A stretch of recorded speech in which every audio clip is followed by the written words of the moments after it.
Welcome back. We have been discussing the Reserve Bank's latest circular on entering into compromise settlements with defaulters.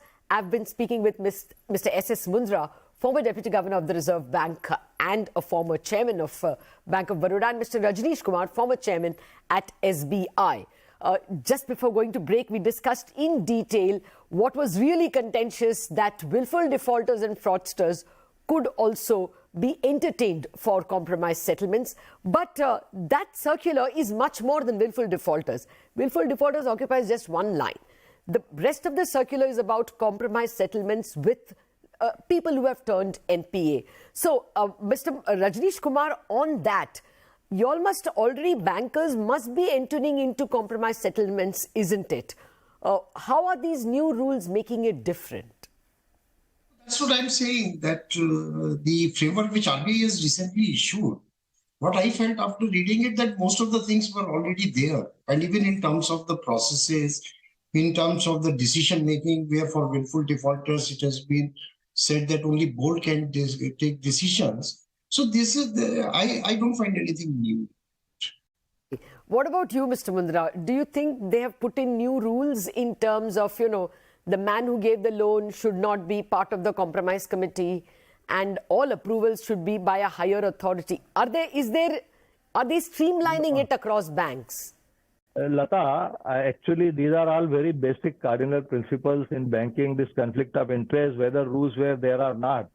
Of course, these rules were always there, but this is already it is inbuilt into any bank's processes, that the person who has sanctioned will not be the same person who is doing it and the one level above.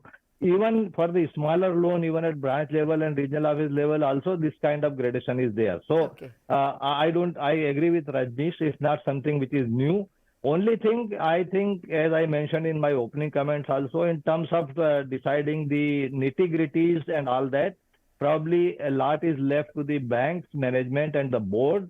But RBI has set certain basic principles, certain floors, like, floor of 12 months is mentioned in RBI, or these levels of authority is mentioned. But Lata, I want to take just 1 minute on this just to slightly amend your statement that the provisions of settlement with willful borrowers were always there. No, in this 14-15 circular, there was no specific mention about the settlements or compromise. But what I mean to say, words were not there, but spirit was very much there, because it was provided in that circular that to a willful borrower, even after 5 years, you can give loan for setting up a new project. So I just wanted to bring that clarity. Got that. To come back to the current circular, Mr. Kumar, what is the addition it is making?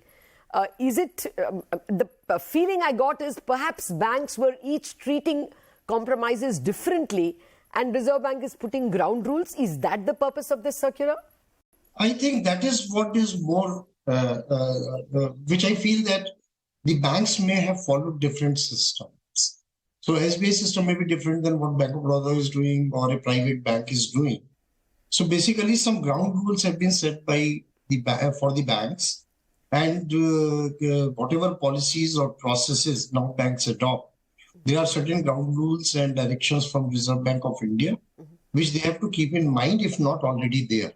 And if already there, then you have to do nothing else. But Mr. Kumar, is it also possible that this order has come because IBC is taking its own time, and if some such a circular is there, bankers may be emboldened to, encourage compromise settlements? Could that be the purpose of this circular? No, I think, Lata, I also said earlier, and I'm again reiterating, when banks take such decisions, all the options on the table, whether it is IBC, whether action under SARFAESI, whether compromise, whether sale of asset to third party, all are evaluated. And then banks decide that in the given circumstances and the given case, what option is the best option to pursue. But it is a fact that the compromise or settlement, it is a faster process. But then the issue comes around price discovery. There are again methods defined that you do two valuations, independent valuations, and price discovery becomes an issue But again, I'm aware that even if you want to enter into a compromise, that proposal itself from the existing borrower may be put through a Swiss challenge method Okay. to ensure that price is discovered in a transparent manner. Okay. But the desire of any bank would be that to recover maximum money in minimum. Okay. I get a point. Very quickly, Mr. Mundra, on just to complete this argument, do you think compromise settlements therefore will be more resorted to in MSMEs and SMEs where only one bank is involved, where multiple banks are not involved? Is that more likely? That is already happening. But I think it will be more meaningful if it can be deployed in the larger cases, because smaller cases, in any case it is happening, and this whole willful defaulter, there is already a threshold of about 25 lakhs, where all these things become applicable. So I think that would be my take. Okay. But I have a more important question for you after this. Please go ahead.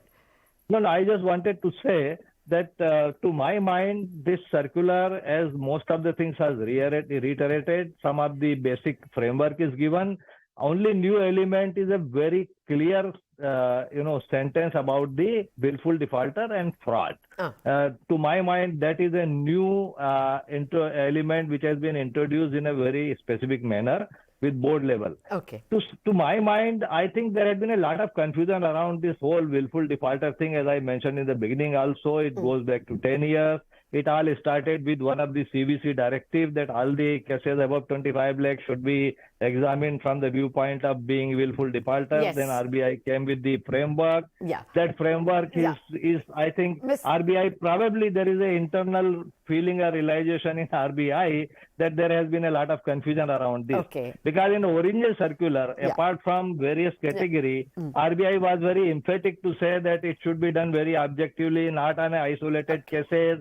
But due to the circumstances of cases, I don't think that anyone has really bothered about looking at it, because the easier option is to go on the, err on the side of caution. Okay. Yeah. So, that is the point. So people will not misuse it because you don't want to take a risk. Bankers are unlikely to.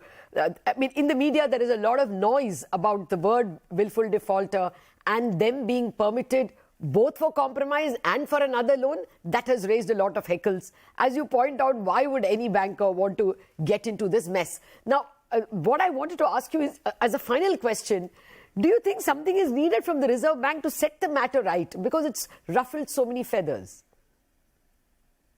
Yeah, I would agree. As I myself mentioned in an earlier part of discussion that just introducing one cryptic sentence, withdrawing 3 circulars which are really not the original circular around willful defaulter framework, leaves more questions rather than providing the answer.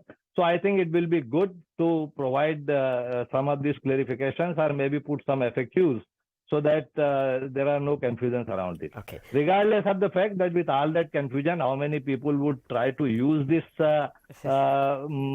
provision, that is altogether different question. Okay. But once you put an enabling thing, it should be absolutely clear to the constituency for whom it is being given. Okay. Got that out of time. Thank you very much, Mr. Mundra and Mr. Rajnish Kumar. I just wanted to add that I had spoken to someone who was in RBI at the time of the drafting of the previous circular in 2014-15. And the person said the only different thing at this juncture is that now you have to get it approved by the board on a case-by-case basis if it is a willful defaulter. So it is actually becoming tighter. That was the provision they made. But as Mr. Mundra says, probably some clarification Reserve Bank will help. The ultimate point I'm taking away from both these veteran bankers is that just because the word willful defaulter has come in this circular on compromise settlements, don't expect bankers to go down that route. They will be even more cautious. And as Mr. Mundra said, even if there is one NPA in a whole group, bankers are wary of giving that person a second loan. So one shouldn't run away that something negative is about to happen in the banking sector. On that note, I wrap up this edition of It's the Economy. Thank you very much for watching.